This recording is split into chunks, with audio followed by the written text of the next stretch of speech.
Some breaking news to start NFL Live. Adam Schefter, tell us what's going on in Washington. RC, Terry McLaurin and the Washington Commanders have reached agreement on a 3-year deal worth up to $96 million. McLaurin was entering the last year of his contract and obviously looking for a raise. The two sides have been discussing a deal.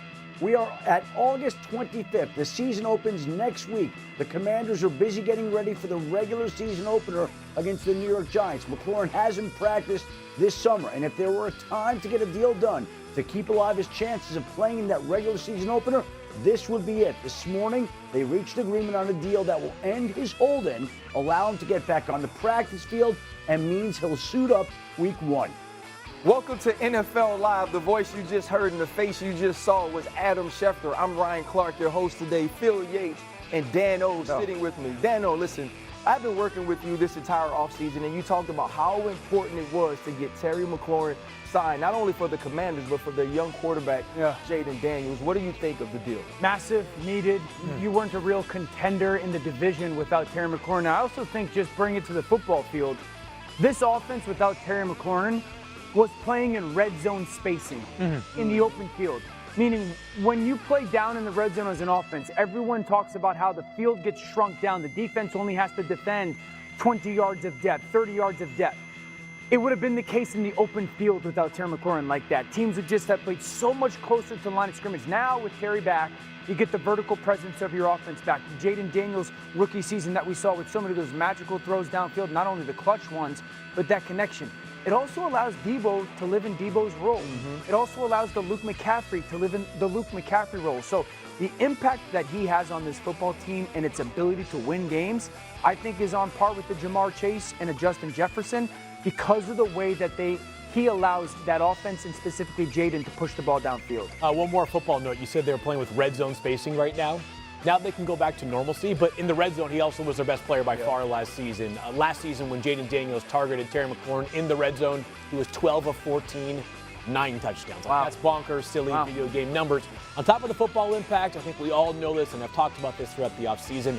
He's on the short list, if not the most respected player in the entire locker room. This is the kind of guy that could one day win the NFL's Walter Payton Man of the Year award. That's the kind of respect that Terry McLaurin has around the league. It's not easy to deal with any contract negotiation. It's especially difficult when this is a guy who has been through so much and been sort of the exemplary part of the locker room. Obviously, Jayden Daniels' arrival has totally changed the trajectory of this franchise, but Terry McLaurin was the kind of player that did everything right during the most difficult times for Washington, RC. This was a must-do to get done. I'm glad they found some middle. Yeah, for me, it's about common sense prevailing, about understanding what Terry McLaurin means to this team, not only with his production and what we see on the field, but what he means to this team in the locker room, how he helped a young Jayden Daniels become the offensive rookie of the year. And the one thing you don't want is to have this team set back by not signing one of their best football players, but also one of their best people. And if you're the Washington Commanders, you're trying to figure out how to make back-to-back playoffs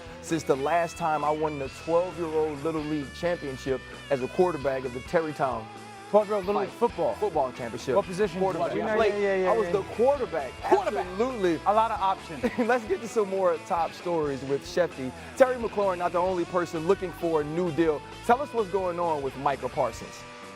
Micah Parsons also would like a new deal, but he and the Cowboys have not discussed one in months. And once again, Micah Parsons not at practice again today. The Cowboys open their season a week from Thursday night, and it doesn't look like Parsons will be able to play. And if he does, he would be limited at best with the fact that the two sides have not been able to get a deal done, and Parsons hasn't practiced all summer. Meanwhile, the Bengals and Trey Hendrickson at least have some dialogue going. They recognize the time on the calendar it is. We'll see if the two sides can figure out a way to get a deal done. They've been trying to get a deal done for the better part of 2 off seasons and really 4 years. If you really look at it, no deal yet. We'll see if they can find a way. And just into ESPN's NFL Live, the Houston Texans are not going to activate Joe Mixon by Tuesday's 4 p.m. Eastern deadline. He will be moved to the non-football injury active list. Well, basically, he cannot play the first 4 games of the season at least. Now, this has been a very mysterious injury. He essentially was on the non-football injury list, which means it was an ankle injury that wasn't related to something that he did on the football field. He will miss at least the first 4 games, and until somebody says something different, I think there are questions about when and if Joe Mixon will play again this season. This is absolutely huge news, not only for the Houston Texans as a team, but for third-year quarterback C.J. Stroud. Dan, how big is this news about Joe Mixon? Absolutely enormous. One of the best backs in football. This is an offense down in Houston that is, to your point, third-year C.J. Stroud, breaking in a new offensive coordinator, Nick Caley, and relatively 5 new offensive starters as a group together. So to not have the premier back attached to that is a big deal. Second of all, we've worked with him long enough. If Schefter is saying something about the uncertainty And of if post the 4 games, there's that makes me give a lot of hesitation to what Joe Mixon's future is like going to be after those 4 games. Yeah, and what scares me about this is Joe Mixon was so important to this team, the physicality that he played with, even on a team that wasn't great up front last year. And so now you're thinking about C.J. Stroud, who has all of these weapons on the outside. That play action game, to me, is going to be a huge part of his success. And I think it takes a big hit without having Joe Mixon on the field. Extension that will pay Terry McLaurin up to $96 million. Washington's big play receiver had been holding in at camp, hadn't played in the preseason. He was a big part of Jayden Daniels' success last season. How big? Take a look at this. Last season, Terry McLaurin caught 6 touchdowns on throws of at least 15 yards downfield. That's the second most in the NFL, behind only Jamar Chase. In fact, he was the only commander with multiple touchdown catches of that kind. The rest of the roster combined for just 3. Our NFL front office insider Mike Tannenbaum is here with us. Mike T, give us your reaction to the Commanders' Terry McLaurin agreeing on this contract extension. Yeah, Brian, another great job by the Washington Commander front office to solve a problem. All summer long we heard that the player wanted to be at DK Metcalf or maybe more, looking to see the details of the contract, but apparently they struck somewhere in the middle, and this puts a ribbon on a fantastic offseason. Brian, starts up front. They added Laramie Tunsil in a trade, Josh Connerly, first-round pick, added Deebo Samuel, and now to have Terry McLaurin back, it's going to be fun to watch them compete with the Giants and certainly the Eagles for the NFC East. And this team is complete, and now, again, they put a ribbon on a great offseason. And he certainly was a big piece when you talk about big plays for Jayden Daniels and that offense. Okay, Mike T, sit tight. More from you in just a moment.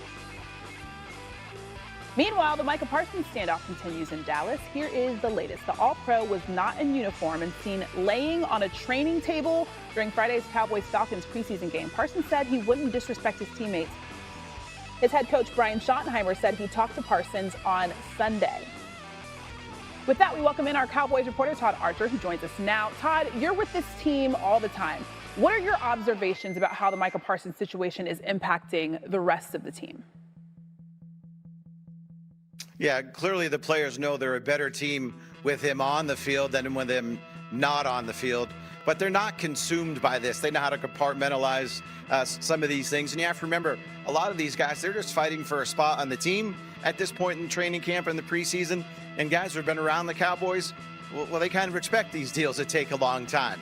Maybe not this long. And, oh, by the way, nothing has changed on that front. But one thing Brian Schottenheimer did say was Parsons' situation could impact how they put together their 53-man roster. If he's not going to be playing week 1 against the Eagles, they might have to carry some extra pass rushers. And even if he does play, well, can they really expect him to play 100% of the snaps? So they might have to bring some extra pass rushers with him anyway. They like their pass rush depth. They like it even more when Parsons is on the field. Yeah, we know when these guys are trying to figure out their contracts, they always like to say that they don't want to be a distraction to the team, so hopefully they're able to focus on football. Todd Archer, thank you. Back here with Mike Tannenbaum. So the Commanders figured it out with Terry McLaurin. In terms of Parsons and the Cowboys, is there anything the Dallas front office or maybe Michael Parsons' team can learn in order to finally get a deal done there in Dallas? Brian, the word of the day is compromise, and maybe it's a 2-year deal. It has to be north of T.J. Watt. T.J. Watt's at $41.5 million.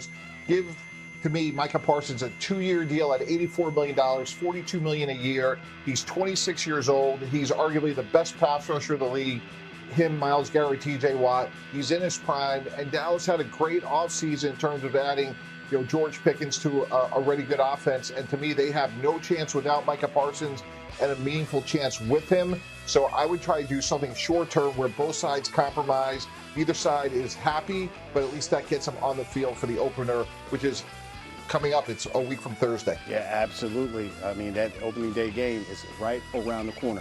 More from Mike T in just a moment.